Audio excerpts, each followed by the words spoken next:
एक गरीब आदमी जो सपेरा था और उसका काम इस गली से उस गली जाकर लोगों को सांप दिखाना था।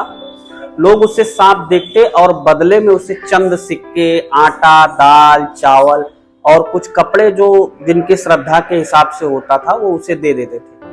अब इस सपेरे की जिंदगी जैसे तैसे कट रही थी कि एक दिन ये एक मोहल्ले में अपने सांपों को दिखाने जाता है कि अचानक उसे सामने से एक सुंदर और जवान लड़की दिखती है और लड़की उसे बार बार देखकर मुस्कुरा रही थी। अब सपेरे को ये सब देख के थोड़ा सा अजीब लगा।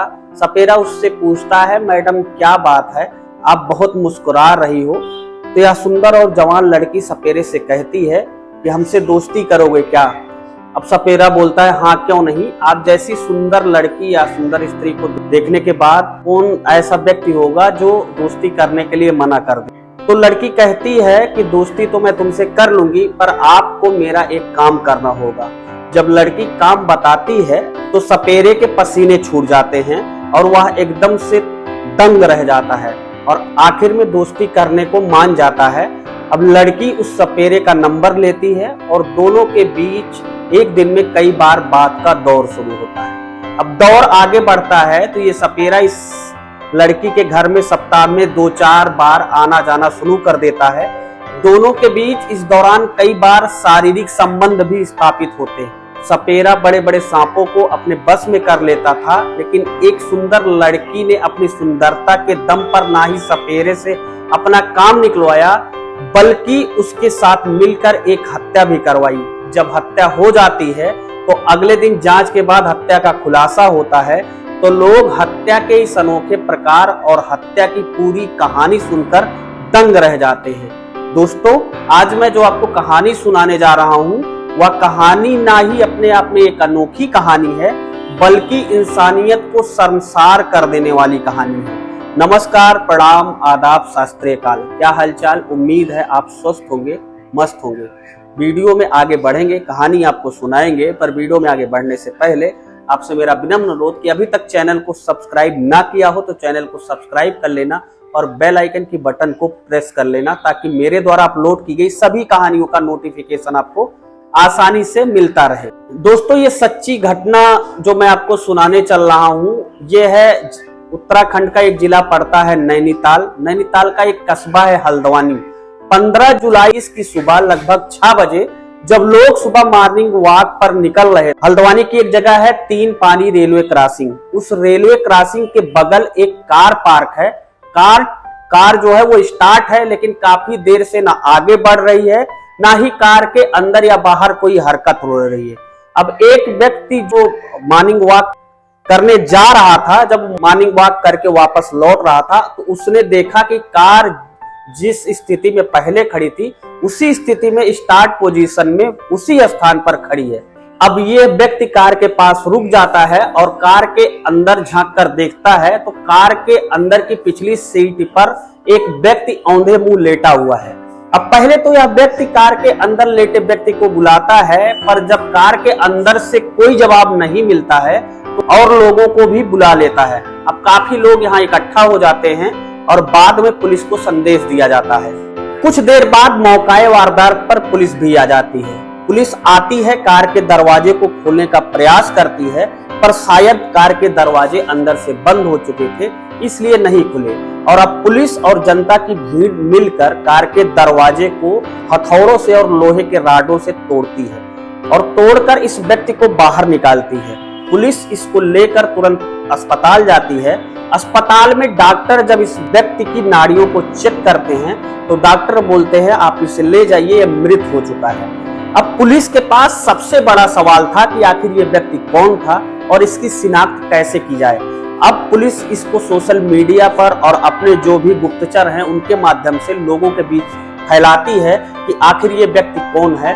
तो लमसम 1 घंटे के बाद पता चलता है कि यह मृत व्यक्ति हल्द्वानी के रामबाग बाजार का एक बड़ा व्यवसायी अंकित चौहान है, जिसकी उम्र अभी महज 32 वर्ष की थी। जब पुलिस अंकित चौहान के घर वालों और उसको पड़ोसियों से ज्यादा जानकारी लेती है तो पता चलता है कि अंकित बड़ा व्यवसायी था और पैसों की कोई कमी नहीं थी इस व्यवसायी के पास, तो वह कई बार पार्टियों में जाता था और देर रात से घर वापस आता था और शराब का ज्यादा मात्रा में सेवन कर लेता था। कई बार वो शराब को इस तरीके से पीता था कि वो अपनी कार को खुद ही ड्राइव नहीं कर पाता था। अब पुलिस और लोगों को लगा कि शायद अंकित पिछले रात किसी पार्टी में गया होगा और उसने आवश्यकता से ज्यादा शराब पी ली और कार के चारों दरवाजे बंद करके कार को स्टार्ट रखा, एसी चलती रही और कार में उसकी दम घुटने से मौत हो। दोस्तों, आपने देखा होगा कि पुलिस हर क्राइम के मामलों में बॉडी का पोस्टमार्टम करवाती है, जो अनिवार्य होता है। तो पुलिस ने 100 का पोस्टमार्टम करवाया। पोस्टमार्टम करते वक्त जब पूरे बॉडी की पड़ताल की गई तो बॉडी में कहीं भी चोट या जख्म के निशान नहीं मिले, पर बॉडी में पैर के तलवे में छोटे छोटे 2 निशान थे जो बहुत ही छोटे और बारीक थे और वहां पे खून भी काला पड़ चुका था। अब डॉक्टर को लगा कि कुछ न कुछ तो गड़बड़ है और डॉक्टर ने बाद में कहा यह मौत सांप के काटने से हुई है। अब पुलिस दोबारा घटनास्थल पर पहुंची और कार की बारीकी से जांच करती है कि कहीं सांप कार के अंदर तो नहीं है, पर पुलिस को कुछ भी बरामद नहीं होता है। अब पुलिस के उच्चाधिकारी हत्याकांड पर अगले दिन जांच के आदेश दे देते हैं। पुलिस अगले दिन जब घटनास्थल के आसपास लगे सीसीटीवी कैमरों की गहनता से पड़ताल करती है तो पता चलता है कि घटनास्थल के दिन रात्रि 2 बजे एक कार बाजार के चौराहे से गुजरी थी। अब पुलिस अंकित चौहान के मोबाइल की कॉल डिटेल और लोकेशन निकालती है तो पता चलता है कि एक महिला जिसका नाम माही उर्फ डोली आर्या था, वह अंकित के बहुत नजदीक थी और यह अंकित की प्रेमिका भी थी।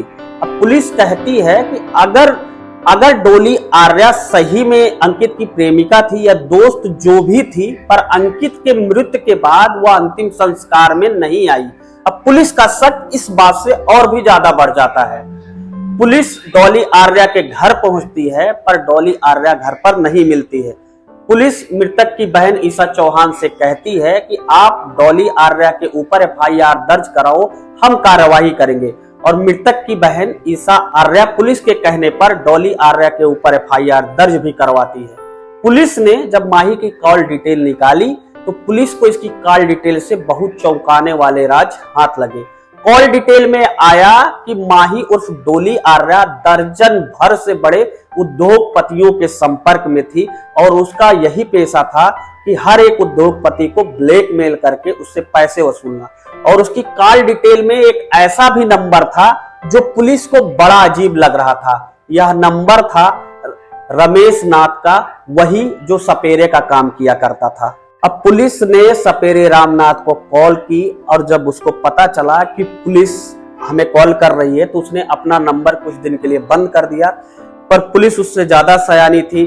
पुलिस ने उसके नंबर को सर्विलांस पर लगाया और रामनाथ को उत्तराखंड से ही गिरफ्तार किया। और रामनाथ जब थाने लाया गया तो उसने सारी घटना बताई कि उसके साथ क्या हुआ था। उसने ये बताया कि एक मैडम है, उनका नाम मैं नहीं जानता हूँ, उन्होंने ही हमें हत्या करने के लिए कोबरा सांप से कटवाने के लिए कहा था। इसके लिए उन्होंने 2-3 दिन पहले भी मुझे इनवाइट किया था और ये वो दिन था जिस दिन अंकित चौहान का बर्थडे था। उस दिन सांप पे कटवाने का प्रयास किया गया कई लोगों के द्वारा। उस दिन ये सपेरा भी वहां पे मौजूद था, पर इसके सांप ने डसने की कोशिश ही नहीं की और सांप उस दिन कुछ इस स्थिति में था कि ये कहिए कि वो डसने की स्थिति में नहीं था। अतः उस दिन अंकित को मौत के घाट तक नहीं उतारा जाता है। लेकिन इसके ठीक 2 दिन बाद दोबारा रामनाथ को वो लड़की फिर से बुलाती है और रामनाथ ने यह भी कहा कि ये सुंदर लड़की उसके साथ कई बार हम बिस्तर हो चुकी है, कई बार शारीरिक संबंध बना चुकी है। पुलिस का शक जो डॉली आर्या पे था वो मुमकिन के तौर पर बदल चुका था। अब पुलिस ने डॉली आर्या को गिरफ्तार किया। पहले तो उसने सारे घटनाक्रम में ना की कि ऐसा कुछ नहीं है, लेकिन जब पुलिस ने सारा घटनाक्रम बताया कि हम उस सपेरे को भी पकड़ कर लेकर आए हैं जिससे आपका शारीरिक संबंध था और जिससे मिलकर आपने पूरी घटना को अंजाम दिया है, तब डॉली आर्या में हाथ से सर हिलाया। और डॉली आर्या ने पुलिस को यह भी बताया कि वो कई उद्योगपतियों से पैसा ऐंठती रहती थी, उनके साथ फिजिकली होकर, उनके साथ शारीरिक संबंध बनाकर वो कई लोगों से ऐसे ही पैसा वसूलती रहती थी और ये बात अंकित चौहान को जायज नहीं लगती थी और अंकित चौहान ने उसे मना किया था कि जो भी पैसे चाहिए आप मुझसे ले लो, पर आप किसी से संपर्क मत रखो। लेकिन दोस्तों, आपने जीवन में देखा होगा कई लोगों की नीयत और आदतें बहुत गंदी होती हैं। वो जो चीज करना चाहते हैं वो हमेशा करते रहते हैं। उन्हें कितना भी अच्छा आप कुछ दे दीजिए लेकिन उनकी आदत चेंज नहीं होती है। शायद वही आदत डोली आर्या की भी थी। अतः उसने ये सोचा अब मैं अंकित चौहान को ही रास्ते से हटा दूंगी। इसके लिए उसने बाकायदा कई सीरियल देखे, हत्या कैसे की जाती है, हत्या किस प्रकार से की जाए कि लोगों को पता ना चले, और किसी सीरियल में ये देखकर उसके मन में ऐसा ख्याल आया था। इसलिए आपके साथ जो भी लोग रह रहे हैं, चाहे जो भी हो, ऐसा नहीं है कि वो आपके सब जानने वाले हैं तो खास ही हैं। हमेशा सतर्क रहिए, सावधान रहिए। उम्मीद है आपको ये छोटी सी कहानी पसंद आई होगी। कहानी पसंद आई हो तो और ज्यादा लोगों तक इस वीडियो को शेयर करें। मिलूंगा ऐसी एक नई कहानी के साथ आपको जल्दी। तब तक के लिए जय हिंद, वंदे मातरम।